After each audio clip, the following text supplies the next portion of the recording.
Bonjour. Merci de nous accorder quelques instants avant cette Italie-France très important à Rome avec le 15 de France. Première question, qui est le plus fort, la France ou l'Angleterre? La France, toujours. Sur le match précédent, ça n'a pas été forcément le cas sur le papier, mais non. Dans la rivalité, on va dire qu'on est toujours meilleur, mais ça n'a pas souri la dernière fois, quoi. Mais tu m'as compris ce que je voulais dire par rapport au match que vous avez fait, au contenu. Je sais que vous êtes beaucoup revenu dessus et finalement c'est l'Angleterre qui l'a emporté. Mais... Ouais, exactement, on a pas mal débriefé, on sait un peu les scories que l'on a pu avoir, notamment ces 3 ou 4 en avant, pas loin de la ligne sur les derniers gestes. C'est sûr que s'il y en avait une ou deux au fond, j'aurais aimé voir un petit peu le résultat qu'il aurait pu avoir derrière, mais on a loupé un petit peu d'efficacité pendant que eux, à chaque fois qu'ils venaient dans notre camp, ils scoraient. Donc sur le match, ils ont été plus réalistes et meilleurs, on va dire. Et nous, on a eu des petites scories qui ont fait qu'on s'est un peu effrité sur le match. Et après, quand tu ne mets pas au fond les occasions, c'est difficile derrière de gagner, surtout à l'extérieur. Tes coéquipiers avaient du mal à expliquer justement ces fautes de main après le match. Ils disaient c'est dur à dire. Est-ce que des jours plus tard, ils l'expliquent ou on l'explique? Moi, je pense pas que c'est trop explicable, on va dire, parce que tout ce qu'on a mis en œuvre pour arriver à ces derniers gestes-là ont été remarquables et parfaits. C'est des choses que l'on n'arrivait pas forcément à réaliser sur les matchs précédents. On l'avait réussi contre le Pays de Galles. Là, on l'a réussi contre l'Angleterre. On s'est créé, je crois, 11 franchissements. Et c'est les derniers gestes qui ont pêché. Donc il y a des fois où on a eu énormément de réussite sur les rebonds, comme la Nouvelle-Zélande en novembre, et là où on a eu un peu plus de difficultés contre l'Angleterre, et ce qui fait que quand on ne met pas au fond, ça a été compliqué. Donc explicable, ça a été plus les derniers gestes qui ont failli, et ça c'est de l'adresse technique à réaliser tous les week-ends, toutes les semaines. Et on sait que c'est des joueurs qui tous les week-ends y arrivent. Là, c'était pas en notre faveur. Et on n'a pas eu ce destin-là qui nous a réussi sur pas mal de matchs, quoi. Est-ce que c'est plus dur d'évacuer une défaite d'un point comme ça sur la dernière action plus que toute autre défaite? Non, ça a été très difficile, sachant qu'en plus derrière il y avait une semaine sans match, donc pas mal de remises en question. Voilà, on a tendance aussi à avoir beaucoup de négatifs sur des matchs comme ça parce que c'est une défaite, c'est pas mal de scories sur les derniers gestes, donc on a pas mal de temps pour se dire putain on a loupé beaucoup d'occasions. Mais on a aussi regardé ce qui a très bien marché et ce qui a mis à mal la défense anglaise qui était l'une des meilleures depuis l'année dernière. Donc voilà, il fallait analyser tout ça, mais c'est sûr qu'elle a fait très mal à la tête parce que quand on voit le match, on se demandait comment on avait pu perdre sur la fin de match, quoi. Si on parle du contenu du jeu, est-ce que vous n'avez pas le sentiment que vous êtes un peu essoufflé à produire beaucoup de jeux sur toute la rencontre? Je ne sais pas si on a produit énormément de jeux que ça, c'est juste qu'on s'est adapté un petit peu au jeu des Anglais où ils nous ont tapé énormément de coups de pied, je crois que c'était une quarantaine dans le match. Donc il a fallu aussi traiter des ballons dans ce sens-là. Alors il y a des fois où il fallait peut-être un peu plus taper dedans quand on était dans notre camp. Mais je veux dire, on a trouvé énormément de solutions aussi par rapport à ça. On a énormément de ballons en possession, ce qui n'était pas forcément le cas des matchs précédents. Je peux prendre l'exemple de la Nouvelle-Zélande. Là, on avait beaucoup le ballon dans les mains, donc il a fallu traiter un peu plus de ballons que la normale. Et il y a des fois où on a très bien joué, des fois on aurait dû peut-être poser la main sur le ballon et voir ce qu'on pouvait faire de mieux. Mais en tout cas, non, sur l'ensemble du match, je trouve qu'on a vraiment réalisé un super match en attaque. Et comme je disais, si on avait mis une ou deux occasions au bout en première mi-temps, je pense que l'issue aurait été différente. Cette équipe a toujours été accompagnée avec la dépossession. En fait, on a souvent parlé de ça. À l'automne, vous avez mis beaucoup de pression sur le jeu au pied, y compris contre le Pays de Galles, mais là, on trouvait qu'il y avait eu, moi, je trouvais qu'il y a eu beaucoup de production contre l'Angleterre. C'est quoi l'identité de votre jeu? Est-ce qu'on pourrait l'expliquer? Forcément que la dépossession, comme on le joue depuis un petit moment, c'est notre point fort. On l'a très bien fait en tournée de novembre, on a mis à mal pratiquement toutes les équipes. Contre le Pays de Galles, on a eu un peu plus le ballon aussi parce qu'on mettait à mal cette équipe galloise. Mais avec du jeu au pied dans aussi. le jeu, ouais, dans le jeu au pied aussi. Voilà. En fait, il faut trouver l'alternance avec ça. Comme je disais, on a eu énormément de coups de pied de la part des Anglais. Donc il a fallu s'adapter aussi. Mais je trouve qu'on a joué très haut aussi par rapport à ce qu'on fait d'habitude contre les Anglais. On était souvent dans leur camp aussi. Donc il ne faut pas utiliser le pied pour utiliser le pied non plus. Je pense qu'on l'a fait à bon escient. Même si des fois, comme je disais, il y a 2-3 ballons où peut-être que dans l'euphorie, on s'est dit on va relancer un petit peu et on s'est mis en danger par rapport à ça et les Anglais sont revenus.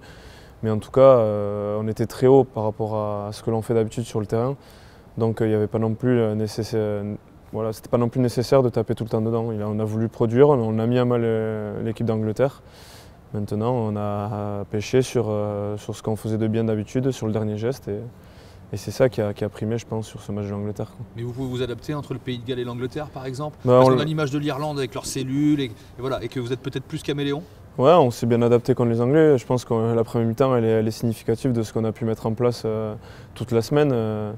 On nous disait souvent se débarrasser trop vite du ballon. Là, on a vu qu'en tenant le ballon, on a mis à mal les Anglais et on a trouvé des opportunités sur le large et sur les extérieurs. Et après, comme je dis et que je me répète, si on avait marqué, je pense que la première mi-temps reflétait un petit peu l'état d'esprit que l'on a mis en Angleterre. Donc il ne faut pas non plus tout jeter parce qu'on a fait des choses que l'on n'arrivait pas forcément à faire précédemment. Et là, on l'a très bien réalisé, notamment offensivement, quoi. Alors ce match en Italie a-t-il tout d'un piège, notamment parce que les gens estiment normal, entre guillemets, pour la France de gagner là-bas? Ce ne serait pas si normal? Mais on sait que l'Italie est à prendre au sérieux. On reste sur un match nul contre eux voilà, aux précédentes 6 nations. Voilà, là, ils ont gagné les Gallois. On sait qu'ils jouent de mieux en mieux et qu'ils sont difficiles à jouer, surtout chez eux, où ils ont une équipe qui lâche rien. Donc il faudra s'adapter à ça. On sait que c'est une équipe qui met énormément de pression dans les rucks, qui est la meilleure équipe voilà, qui met de la pression dans les rucks sur ce début de tournoi destination. Donc il faudra faire attention à ça. On a vu les Écossais en difficulté contre eux, on a vu les Gallois aussi. Donc si on ne met pas en place notre jeu, si on n'est pas sérieux sur ce qu'on va mettre en place et la stratégie que l'on va mettre en place, ça va être un match qui sera difficile comme on l'a eu l'année dernière. Donc c'est une équipe à prendre très au sérieux et il y a tout du match pièce, ça c'est certain. C'est pour ça qu'on ne sera peut-être pas trop de 7 avant sur le banc? Ça on verra la stratégie, mais bon, c'est ce qui transpire voilà. Un peu, Maxime, de... C'est ce qu'on a travaillé en tout cas dans ce système-là aussi, 6 avant et 2 3/4, mais aussi 7 avant et 1 3/4. C'est particulier. Ça n'a jamais été fait. Non, c'est sûr, mais on a vu des équipes le réaliser qui l'ont très bien fait et on a vu tout le bénéfice qu'il y a eu derrière, notamment devant, parce que c'est le but aussi. Et c'est sûr qu'on a un gros combat qui va se jouer devant contre les Italiens parce que, comme je disais, ils ont une pression dans les regroupements, dans les rucks qui est l'une des meilleures en ce moment et depuis un an, où ils sont en énorme progression. Donc si on arrive à avoir des ballons rapides, on aura des occasions pour peut-être avoir des situations pour marquer et prendre le large là-dessus. Mais on aura un gros rendez-vous là-dessus. Donc c'est un schéma qui a été travaillé pour ça. Ouais. Est-ce que votre équipe doit progresser sur la conquête ces dernières semaines? La conquête, elle est plutôt bonne parce qu'on sort sur un 100% en touche contre les Anglais. Mais il y a un travail aussi qui est réalisé notamment sur la pression dans les rucks où on a perdu un petit peu plus de ballons contre les Anglais. On savait que le point de rendez-vous était là, notamment avec une troisième qui était dense chez les Anglais. On a perdu quelques ballons qui ont été importants et notamment le dernier ruck qui amène la pénalité pour la touche et l'essai derrière. Donc on sait qu'on a une cible qui sera là et qu'on a travaillé toute cette semaine, on a mis le pointillé là-dessus et qu'on a pointu du doigt contre les Anglais. Donc on est attendu là-dessus, on a un peu plus de difficultés, donc il faudra qu'on réponde présent dessus. Au regard du classement, vous pouvez encore gagner le tournoi et dans vos têtes? Ouais, aussi parce que comptablement on est dans la course encore. On sait qu'on a deux déplacements qui seront difficiles en Italie et en Irlande. Mais si on sort victorieux de ces 2 matchs-là, on sera en position de gagner le tournoi contre l'Écosse à la fin. Donc on va prendre le match de l'Italie dans un premier temps, mais en tout cas avec 3 victoires, on est dans la course pour le gagner. Et c'est ce qui a été dit directement après le match de l'Angleterre dans les vestiaires, où bien sûr qu'il fallait relever la tête, que la déception elle était là et c'est normal, mais qu'il fallait aussi penser aux 3 derniers matchs qui restaient parce qu'un tournoi c'est long, on l'a vu les années précédentes. Tous les points comptent, donc à nous d'aller chercher quelque chose sur ces 3 matchs. Mais on compare votre génération souvent aux meilleurs. Qu'est-ce qui vous manque pour, voilà, quand on voit l'Afrique du Sud qui est double champion du monde, que l'Irlande a fait 2 tournois de suite et qui est en bonne position pour en faire un 3e, même si c'est pas fini, comme vous venez de le dire. Voilà, le détail qui manque à cette équipe de France ou la régularité, je sais pas comment vous le voyez. Il manque pas grand-chose parce que quand on voit le quart de finale que l'on a joué en Coupe du Monde, on le perd d'1 point. Si la victoire était là, personne ne connaît l'issue, mais on aurait pu avoir quelque chose de beau à l'arrivée. Là, on perd en Angleterre d'1 point. En fait, on est tout le temps dans la course avec les grosses équipes et dans les matchs. Maintenant, il faut réussir à tuer ces matchs-là bien plus tôt comme on a eu la difficulté de le faire en Angleterre. Il faut continuer sur ce qu'on est en train de mettre en place et travailler parce qu'on est toujours dans les matchs, peu importe la nation que l'on joue. On l'a vu en 31 novembre, on est sorti victorieux de 3 victoires contre des équipes de l'hémisphère sud qui ne sont pas faciles à négocier, et notamment les All Blacks. Donc voilà, on voit qu'on est là, mais il manque ces petits détails des fois sur des fins de match qui coûtent cher, et à ce niveau-là, on sait que l'importance de ça, quand on voit les Sud-Africains qui en demi-finale gagnent aussi d'un point contre les Anglais et qui derrière sont champions du monde. Donc, d'un point aussi. Donc vous voyez, il faut qu'on arrive à faire tourner cette pièce-là dans notre camp, dans des matchs importants comme en Angleterre ou même comme ce quart de finale. Donc c'est ça qui nous manque un petit peu, des fois, des petits détails qui font qu'à ce niveau-là, on le paye cher, quoi. Mais ça a été un énorme traumatisme pour votre groupe, tout le monde ne s'en est peut-être pas rendu compte. Est-ce que c'est complètement effacé ou justement ces petits détails, ces petites pièces qui tournent, voilà, il n'y a plus rien de tout ça? Non, je pense qu'honnêtement, ce groupe-là l'aura longtemps dans sa tête. Moi, je parle pour moi, mais même collectivement, je pense que ce quart de finale, il va faire mal pendant un petit moment, parce que déjà c'était à la maison, parce qu'on perd un point en ayant un match qui paraissait abouti dans la façon de jouer les Sud-Africains. Voilà, un petit peu plus contre les Anglais aussi, où on voit qu'on domine ce match-là, mais on ne gagne pas. Donc il y a forcément quelque chose à travailler là-dessus, et c'est ce qu'on fait avec les scénarios aussi que l'on travaille dans la semaine. Donc voilà, il n'y a pas tout à remettre en question. Au contraire, on est tout le temps dans ce que l'on veut faire depuis maintenant 4-5 ans dans le projet, et il faut continuer dans ça, et la pièce tournera dans le bon sens si mentalement on se met au niveau de ça. En tout cas, on travaille les petits détails. Maintenant, il faut que sur le terrain, on arrive à les basculer vers nous, quoi. Depuis l'automne, Fabien Galtier, sélectionneur, n'hésite pas à faire des roulements, y compris chez les cadres. Ça a été Charles Olivon, ça a été Gaël Ficou, ça a été Grégo Eldrit. Voir un Damien Penaud hors du groupe, là, ça fait bizarre? Forcément que ça fait bizarre, parce que Damien, on sait l'atout offensif que c'est. Et la qualité qu'il peut amener sur des matchs, on l'a vu encore contre l'Angleterre. Mais voilà, comme tu le dis si bien aussi, c'est que ce groupe-là, il est étoffé, il bosse à 42, il y a énormément de qualité aussi quand on voit sur le banc, ou même qui pousse derrière pour jouer les matchs. On dit que c'est un éternel recommencement les semaines, parce qu'il faut aller chercher le maillot, comme on le dit souvent. Et c'est ça aussi la qualité de la profondeur que l'on voit, qui avait peut-être un petit peu moins avant. Là, on voit qu'on peut travailler à beaucoup plus, et que chacun a sa place dans le groupe et qu'il peut aller chercher des maillots. Donc Damien, sur ce match-là, ne participera pas, mais on voit que Théo et même Louis amènent toute leur fougue et leur jeunesse, et on voit que tous les week-ends, ils performent, que ce soit en club ou en sélection. Donc il y a un roulement, on l'a vu en tournée de novembre, on le voit là, et le but, c'est aussi d'amener cette émulation au sein du groupe, et que les victoires soient là, peu importe les joueurs qui jouent sur le terrain, quoi. C'est le très haut niveau, il est impitoyable. On le sait aussi, pour quelqu'un dont vous êtes proche, c'est Mathieu Jalibert. C'est pas toujours facile pour lui? Non, c'est pas évident, on le sait. Le haut niveau et l'équipe de France, c'est le sommet du rugby mondial, français. Quand on est joueur, on a envie de titiller et de côtoyer ce niveau-là. Mais on sait aussi que des fois, il y a des choix qui sont faits, et des périodes qui ne sont pas si évidentes que ça. Le but, c'est mentalement d'être prêt à ça, de travailler là-dessus, et de savoir que rien n'est joué, peu importe la situation. Que l'on soit titulaire ou même remplaçant ou même en groupe, on sait qu'on a une carte à jouer dans ce groupe-là. Si on y est, c'est que le staff nous fait confiance. Maintenant, il y a des choix qui sont faits sur certains matchs, d'autres qui sont dans les autres matchs. Donc il faut surtout travailler mentalement par rapport à ça, et s'entraider aussi, parce qu'il y a des périodes qui ne sont pas évidentes, ça c'est certain, quoi. Le connaissant bien, vous aimeriez qu'il y ait d'autres débats autour de sa personne, Mathieu Jalibert? Forcément qu'autour de Mathieu, il y a ce débat-là qui est toujours, notamment défensivement. On l'a vu offensivement, il a été excellent contre les Anglais, et ça, on ne le découvre pas maintenant. C'est un excellent joueur qui apporte tout ce qu'il peut en attaque, et cette folie-là. Il a montré aussi que malgré tout ce qu'on pouvait dire par rapport au système qui était mis en place, qu'il avait sa place aussi dans ce système-là. Et après, voilà, c'est défensivement où il doit travailler encore plus, il doit monter son exigence là-dessus, parce qu'au niveau international, ça coûte cher, ces moments-là. Mais en tout cas, il travaille tous les jours, il en est conscient, et il n'est pas abattu aujourd'hui. Voilà, c'est une déception forcément de ne pas jouer, mais comme n'importe quel mec du groupe. Mais en tout cas, on sait qu'il travaille pour, et en tout cas, il a un net progrès là-dessus, quoi. Et Maxime Lucu, il va comment? Maxime Lucu va bien. Il va bien, ouais. Je suis content d'être là. J'essaie de montrer, d'apporter au groupe ce que je peux. Et après, voilà, dès que j'aurai l'occasion de pouvoir porter ce maillot bleu, ça doit donner tout pour le groupe et moi-même pour être épanoui là-dessus, quoi. On a envie de dire toujours là, entre guillemets. Critiqué, souvent soumis à la concurrence, mais toujours là. Ouais, toujours là, c'est un caractère aussi que j'ai depuis que je suis tout petit. Voilà, c'est de jamais rien lâcher par rapport à ça. Je sais que j'ai eu beaucoup de moments où ça a été compliqué et que j'ai pas mal été décrié, mais le club m'a permis aussi de revenir là-dessus. Ça permet aussi de reprendre confiance et de croire en ce qu'on peut mettre en place la semaine.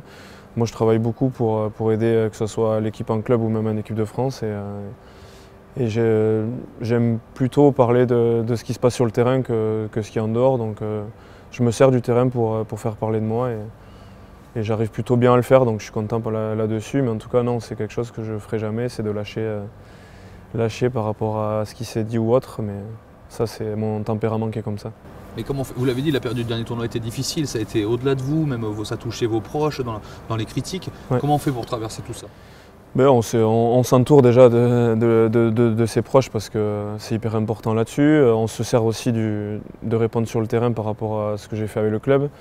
J'avais une fin de saison avec l'Union Bordeaux-Bègles qui était hyper importante avec la Coupe d'Europe et la fin du championnat top 14. Donc comme je dis, j'ai pas perdu trop de temps à discuter en dehors des terrains. Le but, c'est de répondre sur le terrain, de travailler encore plus parce que je savais que j'avais aussi eu des lacunes par rapport à ce tournoi-là, que j'avais peut-être pas été au niveau du rendez-vous et qu'il fallait que je me remette en question aussi moi-même. Donc il y a eu toute cette période-là, se servir des proches et du groupe et ensuite répondre sur le terrain avec tout le caractère que l'on me connaît. Donc j'ai pas lâché par rapport à ça et j'ai fait une plutôt bonne fin de saison, un bon début de saison.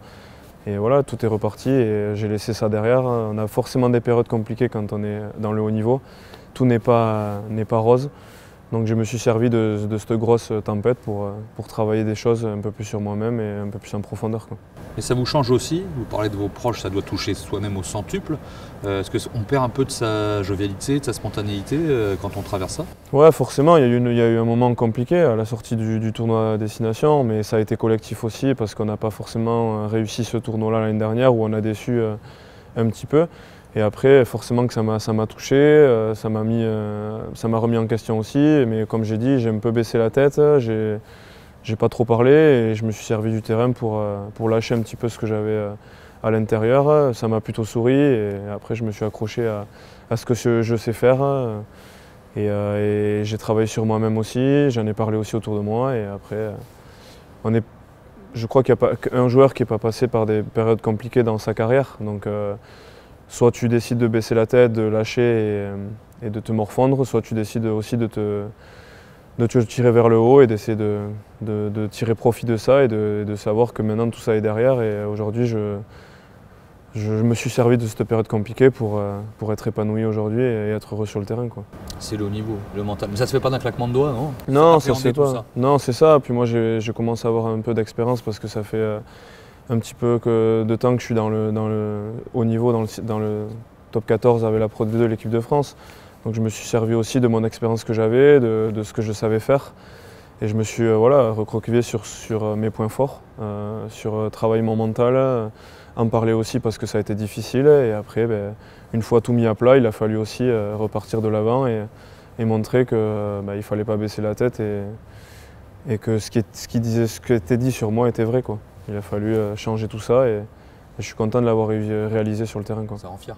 Ouais, ça rend fier forcément. Je suis encore fier d'être là. Comme je disais en tournée novembre, c'était pas évident pour moi de revenir en équipe de France parce qu'il y a de la concurrence en demi de mêlée. Et vu que j'avais un petit peu échoué aux 6 nations, c'était pas quelque chose d'évident d'être là, présent dans les 42. Donc de l'être, c'est déjà une fierté. Et en plus de ça, ça montre que le travail qui est réalisé tous les jours et le fait de ne rien lâcher, d'avoir cette abnégation-là qui est là au quotidien, ça m'a permis aussi de créer un caractère un peu plus fort sur moi et je me sens un peu mieux mentalement en tout cas, plus fort que ce que j'étais précédemment, quoi.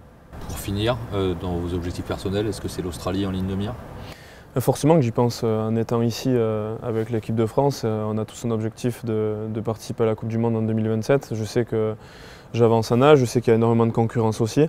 Mais en tout cas, je me sens de mieux en mieux physiquement plus j'avance en âge. Donc je joue tous les jours, je m'entraîne tous les jours, je viens avec l'équipe de France pour déjà apporter le maillot le plus souvent possible 2 fois et aussi avoir cet objectif-là de groupe qui va aller en Australie. Donc forcément que c'est dans un coin de ma tête, j'avance étape par étape, mais en tout cas je l'ai au fond de ma tête. Ouais, Avoir une deuxième chance de la soulever? ouais, exactement. C'est pas donné à tout le monde de faire des Coupes du Monde, d'en gagner aussi. Donc si on peut travailler en conséquence et participer déjà à cette Coupe du Monde-là et avoir ce rêve-là de rattraper cette Coupe du Monde 2023, ça serait quelque chose de fort mentalement, quoi. Merci Maxime. Merci à vous.